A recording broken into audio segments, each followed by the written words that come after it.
기도하심으로 12월 21일 엎드림 새벽 예배를 하나님께 드리겠습니다. 하나님, 이른 아침 우리를 기도의 자리로 인도하여 주시니 감사합니다. 오늘도 온라인으로 예배 드리며 기도하는 모든 성도님들께 말씀을 통한 깨달음을 허락하여 주시고 하늘로부터 오는 위로와 축복이 임하게 은혜 내려 주옵소서. 말씀을 듣는 것에만 머물며 입술로만 믿음을 이야기하는 삶에서 벗어나 무너져 있던 우리의 경건 생활을 회복하게 하여 주시고 겸손히 주님 앞에 우리의 삶을 말씀을 따라 세워가는 하루가 되게 하옵소서. 간절히 부르짖는 우리의 기도 시간이 내 뜻만 구하는 시간이 아니라 주님의 뜻대로 이루어짐에 감사로 나아가는 시간이 되게 역사하여 주옵소서. 감사드리며 예수님의 이름으로 기도드립니다. 아멘. 찬송가 36장 찬양하겠습니다.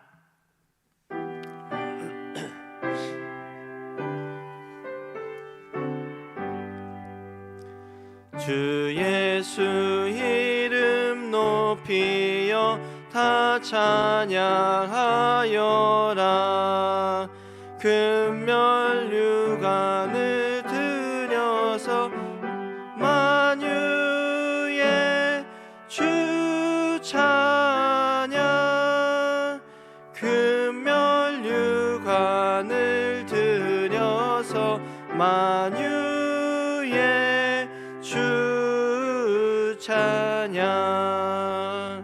주 예수 당한 고난을 못 잊을 죄인아, 내 귀한 보배 바쳐서 만유의 주 찬양. 내 귀한 보배 바쳐서 만유의 주 찬양. 이 지구 위에 거하는 온 세상 사람들, 그 크신 위엄 높여서 만유의 주 찬양.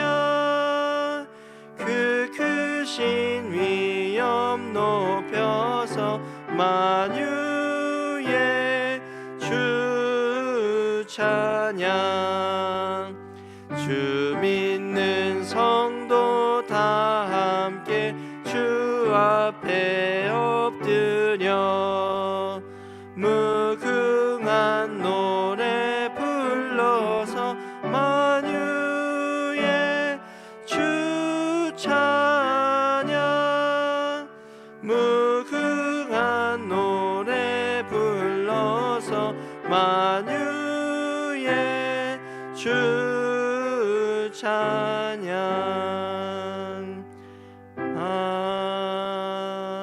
아멘. 하나님의 말씀은 요한계시록 19장 11절에서 21절까지 말씀입니다. 생명의 삶 118쪽 119쪽에 있습니다. 하나님의 말씀을 봉독해 드리겠습니다. 또 내가 하늘이 열린 것을 보니 보라, 백마와 그것을 탄 자가 있으니 그 이름은 충신과 진실이라. 그가 공의로 심판하며 싸우더라. 그 눈은 불꽃 같고 그 머리에는 많은 관들이 있고 또 이름 쓴 것이 하나가 있으니 자기밖에 아는 자가 없고 또 그가 피 뿌린 옷을 입었는데 그 이름은 하나님의 말씀이라 칭하더라. 하늘에 있는 군대들이 희고 깨끗한 세마포 옷을 입고 백마를 타고 그를 따르더라. 그의 입에서 예리한 검이 나오니 그것으로 만국을 치겠고 친히 그들을 철장으로 다스리며 또 친히 하나님 곧 전능하신 이의 맹렬한 진노의 포도주 틀을 밟겠고 그 옷과 그 다리에 이름을 쓴 것이 있으니 만왕의 왕이요 만주의 주라 하였더라. 또 내가 보니 한 천사가 태양 안에 서서 공중에 나는 모든 새를 향하여 큰 음성으로 외쳐 이르되 와서 하나님의 큰 잔치에 모여 왕들의 살과 장군들의 살과 장사들의 살과 말들과 그것을 탄 자들의 살과 자유인들과 종들이나 작은 자나 큰 자나 모든 자의 살을 먹으라 하더라.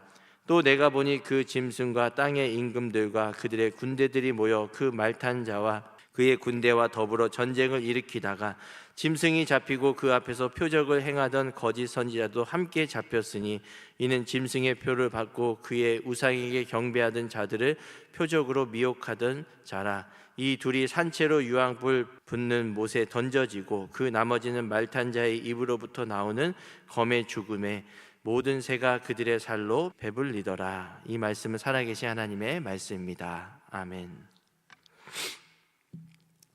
네, 오늘도 온라인으로 예배드리는 많은 성도님들께 하나님의 은혜가 가득하시기 바랍니다. 어제는 우리가 어린 양의 신부로서 어린 양의 혼인잔치에 참여하는 그런 장면에 대해서 설명드렸습니다. 그런데 오늘 11절을 보면 이제는 그런 기쁨의 잔치가 장면이 바뀌어서 백마탄 자가 나타나고 맹렬한 심판을 내리는 것을 보게 됩니다. 여기서 백마탄 자는 우리 예수 그리스도를 가리킵니다. 그리스도께서 재림하시는 때에 이제는 구원자가 아니라 심판주로 오셔서 어떠한 진노와 심판을 하시는지를 그런 모습을 그리고 있습니다. 당시에 로마의 군주들은 전쟁에서 승리를 거둘 때에 많은 사람들 앞에서 이 흰 말을 타고 퍼레이드를 행하곤 했습니다. 그런 것이 이제 관례였던 것이죠. 그래서 예수님께서 이 땅에 오실 때에도 처음에 오셨을 때는 겸손의 왕으로 오시고 나귀를 타시고 구원자로 오셨지만 이제 주님께서 다시 오시는 그날에는 구원자가 아니라 흰 말을 타시고 심판자로 만왕의 왕 만주의 주로 오실 것이다 라고 하는 것을 오늘 본문을 통해서 살펴볼 수가 있습니다. 특별히 11절은 그가 오셔서 공의로 심판한다 라고 말씀하고 계십니다. 이 세상에서 어떤 전쟁이나 심판을 보면 그 목적이나 동기가 어떤 의로움을 세우기 위한 것이 아니라 인간의 탐욕이나 어떤 정복의 욕구를 성취하기 위한 수단으로 전쟁이나 심판을 행할 때가 많습니다. 그런데 하나님께서 예수 그리스도께서 다시 오실 때에는 그런 어떤 인간의 탐욕이나 정복이 아니라 하나님의 공의로서 온전하게 의를 세우고 그러한 의에 따라서 정확하게 한치도 오차 없이 심판하실 것이다 라고 하는 것을 우리 11절에 살펴볼 수가 있겠는데요. 12절에 보면 심판하시는 그리스도의 눈이 마치 불꽃과 같다라고 말씀합니다. 그 눈은 불꽃같이 이글거리고 있고 머리에는 수많은 왕관을 썼고 피 뿌린 옷을 입고 있다라고 합니다.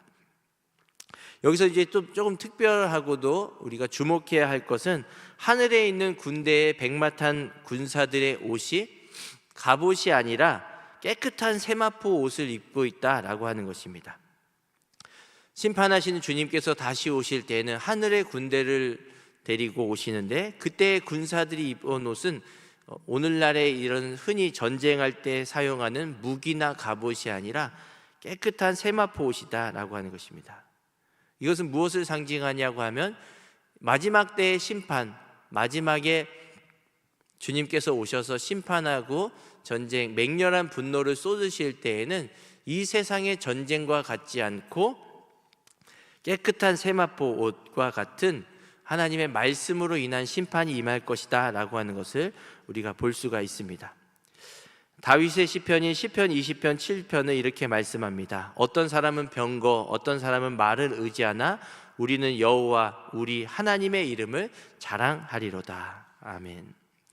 그래서 오늘 본문의 15절을 보면 그의 입에서 예리한 말씀이 검이 되어서 나온다라고 합니다. 만국을 치고 철장으로 다스릴 것이다. 예수님께서 다시 오시는 그날에는 이 세상의 전쟁과 같이 어떤 무기나 병거, 갑옷을 입고 전쟁하는 것이 아니라 예리한 검, 말씀의 예리한 검으로 심판하실 것이다 라고 하는 것입니다. 그렇기 때문에 우리의 최후의 심판의 날에는 하나님이 말씀을 기준으로 심판하시고 진노를 쏟으실 것이다 라고 하는 것을 오늘 본문을 통해서 묵상해 볼 수가 있습니다. 예수님께서 다시 오시는 날에는 실제 검이 아니라 말씀의 검으로 온전한 의를 세우기 위해서 심판주로 오실 것입니다. 여기뿐만 아니라 데살로니가후서 2장 8절에 보면 이렇게 말씀합니다. 그때 불법한 자가 나타나리니 주 예수께서 그 입의 기운으로 그를 죽이시고 강림하여 나타나심으로 패하시리라 라고 말씀합니다. 그리스도께서 다시 오셔서 그 입의 기운으로 모든 불법한 자를 죽이시고 패하실 것이다 라고 데살로니가 후서 2장 8절에도 말씀하고 있습니다. 그렇기 때문에 우리가 어린 양의 혼인잔치에 들어갈 자로, 참여할 자로 이 땅을 살아갈 때 기억해야 하는 것은 동시에 만왕의 만주의 주로 오셔서 말씀을 따라 심판하실 주님이 오실 것이다 라고 하는 것을, 악을 심판하실 것이다 라고 하는 것을 기억하며 사는 삶, 그것이 바로 우리가 빛나고 깨끗한 세마포 옷을 입고 살아가는 것입니다. 우리가 마지막 때에 종말의 때에 예수님의 신부가 되는 것이 아니라 지금 우리는 신랑 되신 예수님과 함께 연합된 그리스도의 신부된 자로서 살아가고 있습니다. 말씀의 세마포 옷을 입으며 최종적으로 하나님의 악을 심판하고 공의를 세우실 것이다 라고 하는 것을 기억하면서 살아가고 있는 것이죠. 오늘날 우리 악한 자나 또 신앙인이나 할 것 없이 말씀을 중심으로 우리의 삶을 들여다봐야 한다라고 하는 것을 오늘 본문을 통해서 살펴볼 수가 있을 것입니다. 우리가 겉으로 보면 어떠한 내가 하는 행동이나 모습, 또 생각이나 감정이 진실된 마음이 아닐 때가 종종 있죠. 교회에서 어떤 직분을 받고 열심히 헌신하는 것 같은데 그 헌신의 동기가 정말로 하나님의 말씀을 따라 하는 것이 아니라 자기 존재감을 드러내고자, 인정을 받고자, 또 자기의 어떤 이해관계가 엮여 있어서 하는 그런 순수한 동기가 아닐 때가 있는 것이죠. 그러할 때 우리도 우리 자신에 대해서 속으면서 살아갈 때가 있을 텐데, 그때의 객관적인 하나님의 말씀, 진리의 말씀, 영원히 불변하지 않는 하나님의 말씀을 보고 우리의 마음과 생각과 동기를 살펴보면서 더러워진 우리의 세마포 옷을 갈아입고 깨끗하게 씻고 또 세마포 옷으로 다시 덧입는 이런 경건의 과정을 우리가 겪고 살아가고 한다는 것이죠. 하나님의 말씀은 우리 자신을 정직하게 들여다보고 판단하는 기준이 됩니다. 내가 내 스스로 나의 경험이나 나의 감정으로 나를 들여다보는 것이 아니라 나조차도 속고 나조차도 내 동기나 목적을 가리며 다른 사람의 눈에 맞게, 시선에 맞게 휘둘릴 수 있지만 하나님의 말씀은 우리의 마음과 생각을 감찰하신다라고 하는 것입니다. 겉으로는 충성하는 것 같아 보여도 내면이 정직하지 못하고 또 겉으로는 헌신하는 것 같지만 그 헌신의 동기가 하나님이 기뻐하시는 동기가 아닐 수가 있음을 발견하며 우리의 연약함을 말씀 앞에 내어놓고 말씀이 우리를 들여다보고 조명하시도록 이렇게 살아가는 모든 분들 되시기 바랍니다. 우리가 어린 양의 혼인잔치에 참여할 자로, 들어갈 자로 살아간다라고 하는 동시에 하나님은 모든 악을 말씀으로 심판할 때가 오실 것이다 라고 하는 이 두 가지 사실을 기억하며 예수님께서 이 땅에 오신 성탄의 의미를 깨닫고 또 기쁨으로 이 기간을 보내는 모든 분들 되시기 바랍니다. 두 번째는 어제와 오늘 본문 19장에서 우리가 살펴볼 수가 있는 두 잔치가 등장하는데요. 어제는 어린 양의 혼인잔치에 대해 살펴봤는데 오늘은 새들의 밥이 되는 잔치가 펼쳐지고 있습니다. 19장 마지막 부분을 보면 전혀 다른 분위기의 잔치가 벌어지는데 이 잔치에는 공중에 나는 새들이 초대되고 새들이 시체를 뜯어먹는 그런 일들이 일어나고 있습니다.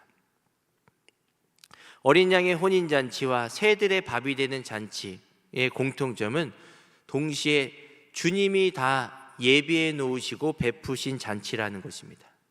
근데 차이점이라고 한다면 하나는 구원과 승리와 기쁨의 잔치이지만 하나는 멸망과 심판의 잔치라고 하는 거다. 이 모든 잔치를 주님께서 최후의 날에 예비하고 계신다라고 하는 것입니다. 하나님은 새들을 사용하셔서 악한 세력을 정복하는 것을 우리 19장 마지막 부분을 보면 알 수가 있습니다. 바벨론의 멸망을 하나님은 새들을 통해서 사용하시고 멸망시키시고 심판하신다라고 하는 건데, 이건 이제 과거의 구약에서도 보면 전쟁에서 새들이 시체를 뜯어먹는 장면을 흔히 볼 수 있습니다. 이것은 더 이상의 어떤 전쟁의 전사자들의 시체를 수습할 사람조차 없는 그런 황폐화되고 폐허가 된 도시나 어떤 형국을 이룰 때 새들이 시체를 쪼아먹는, 뜯어먹는 광경입니다. 완전히 멸망당했다. 이런 시체조차 수습할 수 없도록 완전히 파멸시킨 상태인 것을 의미하고 있는, 오늘 본문을 통해서 그 당시 상황을 살펴보면 세상의 기준이 마치 세상의 부의 90% 이상이 로마로부터 오고 로마로 빨려 들어가는 그런 상황 속에, 로마라는 거대한 제국에 순순히 순응하는 자는 로마의 신부가 되어서 떵떵거리며 호화롭게 살아가고 있는 것이죠. 반면에 로마에게 등을 돌리고 황제를 숭배하지 않는 자는 처절한 처벌을 받았던 것입니다. 그런데 오늘 요한이 보는 환상은 무엇이냐면, 그런 로마의 법이 기준이 되고 로마를 중심으로 심판이나 어떤 복이 임하는 것이 아니라 궁극적으로는 하나님이 최후의 심판의 날에 두 가지 잔치를 베풀 것이다 라고 하는 것을 묵상하고 또 살펴볼 수가 있는 것입니다. 주님과 하나 되어서 고백하는 이들에게는 혼인잔치에 참여할 그런 특권을 얻고 그런 잔치가 예비가 되고 있고, 세상으로 인해 배불러서서 주님을 멀리하고 바벨론의 길을 따르는 그러한 사람들은 심판이 예비되고 그 심판의 잔치에 들어갈 자가 된다라고 하는 것입니다. 세상이 지금은 당장에 나의 손을 들어주고 내가 마치 이기는 것처럼 보이지만, 최종 심판의 날에는 주님이 손들어준 자가 최종적인 승리자다라고 하는 것을 오늘 본문 말씀을 통해서 볼 수가 있는 것입니다. 그러면서 이제 18절 이하에 쭉 내려오는 것은 처참한 심판의 모습들이 언급됩니다. 왕과 그 세력들과 또 짐승들과 거짓 선지자들이 모두 산채로 지옥의 유황불에 던져지게 된다라고 말씀합니다. 앞에서 계시록 14장 9절에서 11절에 보면 짐승에게 절하고 그 표를 받은 사람들도 동일하게 처벌을 받았는데 불과 유황으로 고통을 받았고 밤낮 쉼을 얻지 못하면서 그 영원한 형벌에 들어가게 될 것이다 라고 말씀하고 계셨습니다. 계시록 14장 15절 이하에는 예수 그리스도의 명령을 받아서 심판을 행할 때에 파멸의 천사의 진노가 임하는데, 그 죽임을 당한 자의 피가 1600 스타디온이었다라고 합니다. 1600 스타디온. 1 스타디온은 192m 정도인데 1600 스타디온은 거의 한 300km 이상이 되는 그런 넓은 범위의 심판이 임한다라고 하는 것입니다. 세상을 상징하는 숫자인, 동서남북 세상을 상징하는 숫자인 4의 제곱입니다. 4의 제곱인 16. 그렇기 때문에 최후의 심판은 어마어마한 규모로 임하게 되고, 단순히 육신의 죽음만이 아니라 영혼에게까지 미치는 영원한 형벌이 될 것이다 라고 하는 것을 요한계시록 14장에는 말씀하고 있었습니다. 또 이와는 반대로 요한계시록 7장에는 인침받은 자의 수가 있으니 이스라엘 자손의 각 지파 중에서 인침받은 자들이 14만 4천이다 라고 합니다. 고대에 이 인을 친다라고 하는 것은 그 소유권이 누구에게 있나를 확인했습니다. 소유라고 하는 것은 그것을 가진 자의 보호를 받는 것을 전제로 합니다. 주인의 소유가 되었다라고 하면 주인의 보호를 받는다는 말인 것이죠. 인침받은 자, 하나님으로부터 인침받은 자라고 하는 것은 하나님의 소유이다. 최후 심판의 날에 하나님으로부터 보호를 받게 될 자가 14만 4천이다 라고 하는 것을 요한계시록은 말씀하고 있습니다. 14만 4천이 오늘날 다른 어떤 이단들이 말하는 문자적으로 정말로 14만 4천 명이 아니라 인침받은 자, 구원을 받기로 정해진 자, 최후 심판에 보호받을 자가 이 12의 제곱인 거죠. 12의 제곱, 완전수라고 할 수 있는 12. 또 그 구약의 12지파, 신약의 12제자와로 상징되는 12의 제곱에 14만 4천 곱하기 1000이라는 것이죠.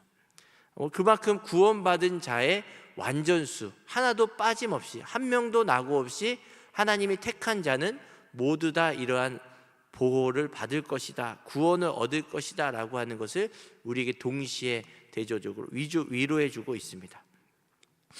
우리는 오늘날 하나님의 소유가 된 자들입니다. 하나님께서 친히 예수 그리스도의 피로 인침을 받은 자들이라고 하는 것이죠.